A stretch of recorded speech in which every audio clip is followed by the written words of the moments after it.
Okay, well, so here's another big question I like to ask, which is how we win the culture war.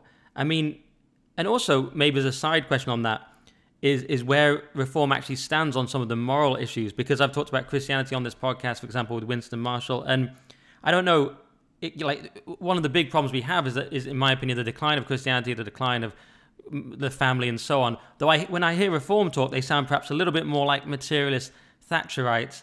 So I've given you two questions there, but where do reforms stand on these basic moral questions, the decline of Christianity and so on, and also how do we, assuming you're on that side of the culture war, how do we even win this thing? It is really important. And what I say is that we need to reclaim traditional British culture and pride in it and belief in it and British values, which are all linked around the traditional Christian values of decency, of compassion, of fairness, and I think that's incredibly important.